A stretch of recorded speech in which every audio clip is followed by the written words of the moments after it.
Hello, everybody, and happy Monday, April 27th. Hopefully, you had a chance to go out and enjoy the great weather we had on Sunday. Thank you to everybody that's gone on and completed all their learning logs and the comprehension checks over the past few weeks. Like I've said before, if you ever have any questions, concerns about something, please email me and I will get back to you as soon as possible. Last week on Thursday, you should have read an article that discussed the U.S. Census. Reminder that a census is a count of a nation's people. In our country, Article 1, Section 2 of the Constitution outlines that a census be done every 10 years. So 2020 is a census year.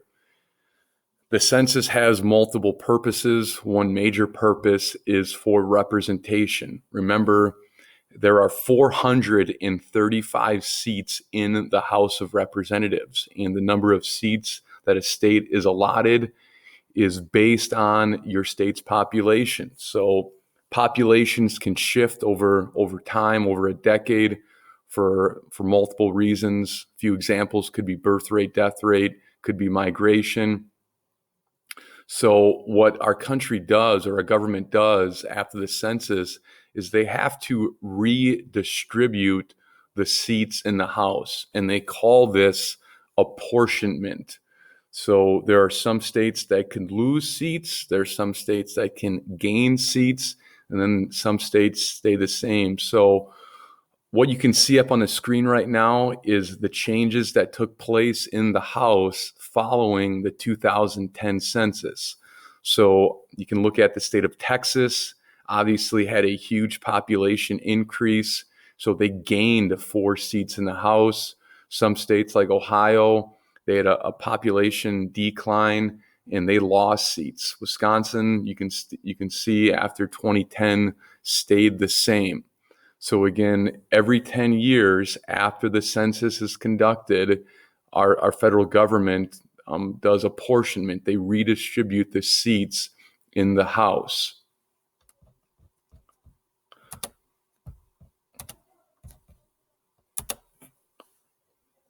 Something else that they have to do is they have to redraw the district lines in the states after the census is conducted.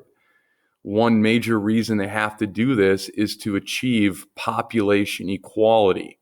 So you can see on the map on the screen, these are the 8 congressional districts in the state of Wisconsin.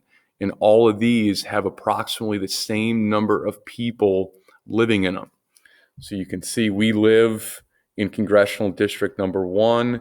You can see congressional district number 4, obviously size-wise is very small, but it has a high population density. This is the city of Milwaukee, compared to northwest Wisconsin, obviously, this rural area. So all these districts have about the same number of people living in them. So after they finalize the census, what they have to do then in our state is to redraw the district lines.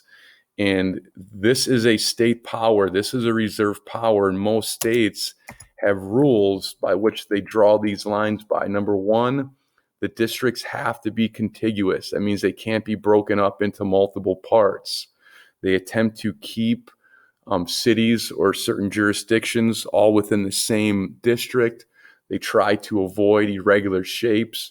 And then, like I said before, all those districts have to have the same number of people living in them.